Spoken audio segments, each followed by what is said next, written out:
Donc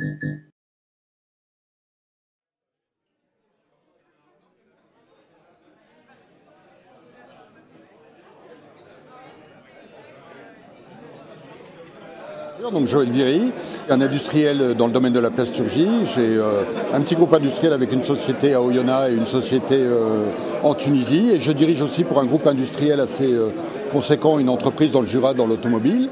Et aussi président du pôle de compétitivité Polyméris et président du Plastic Campus, campus des métiers des qualifications, qui ambitionne de devenir le Harvard de la plasturgie. C'est une assemblée générale un peu particulière puisqu'on avait voulu la faire multisite. Comme vous savez, on est présent sur 5 régions en France. On a fait une assemblée générale sur 6 sites, ce qui a permis de donner l'opportunité à nos adhérents de se déplacer plus facilement. Donc on était plus de 200 sur cette assemblée générale répartie entre Oyonnax, Charbonnières, Vitry-sur-Seine, Orléans, Dijon et Bordeaux, et une cinquantaine de personnes en vrai distanciel. Donc vraiment ce que je retiens, c'est cela, avec un quorum de 50% de nos adhérents atteints. C'est bien la première fois qu'on arrive à faire ce genre de choses.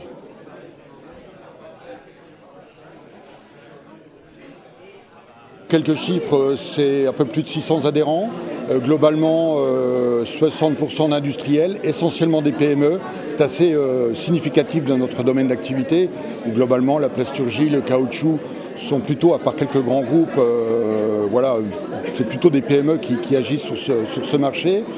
135 partenaires, des organismes de formation, des organismes bien sûr de recherche et développement, laboratoires, centres techniques.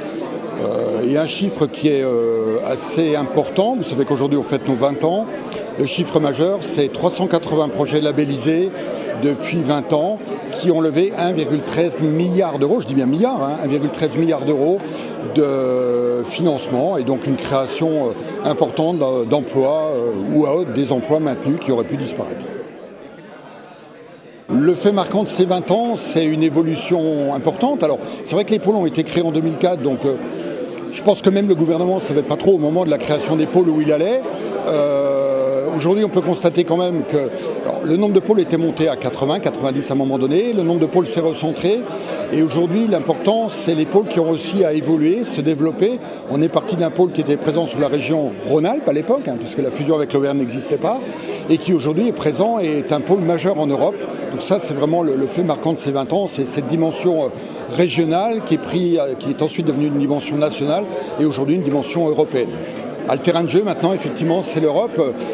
Et ça, il y avait 2 adaptations à faire au niveau de Polyméris. C'est s'adapter effectivement à l'évolution de nos filières plastiques composites et caoutchouc. Vous savez très bien qu'on est des matériaux un peu décriés, alors qu'on est les matériaux, je dirais, les plus bas carbone en termes d'utilisation et surtout de réutilisation.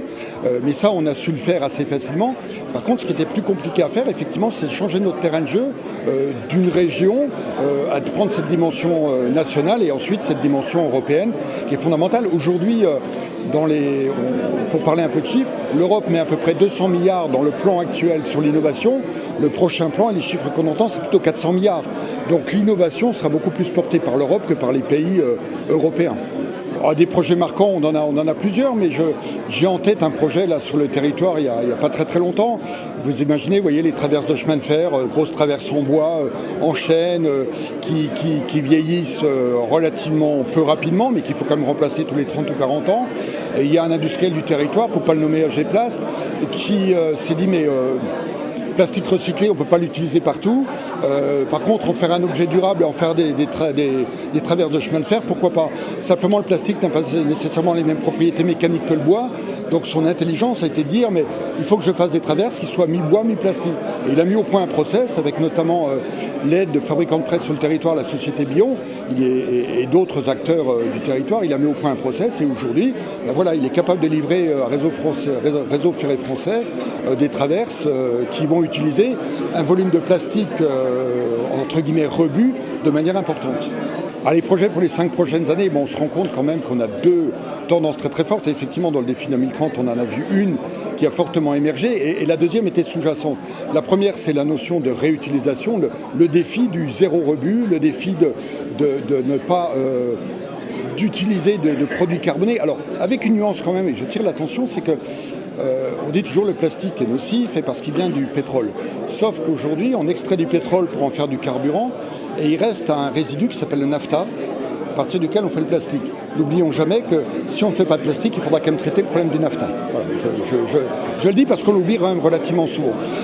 Mais toujours est-il que, oui, le plastique, comment faire pour que un plastique qui a vécu une première vie, vive une deuxième vie, une troisième vie, vive une vie éternelle, c'est peut-être un peu long, mais en tout cas, soit transformé en objet durable. Je reviens à mon exemple du rail plastique. Donc ça, c'est la premier axe. Et le deuxième axe sous-jacent, c'est comment on utilise la data, la donnée, justement pour faire mieux vivre ce plastique, pour le tracer, pour l'identifier, et ainsi de suite. Donc la deuxième dimension, c'est vraiment la dimension numérique, la data.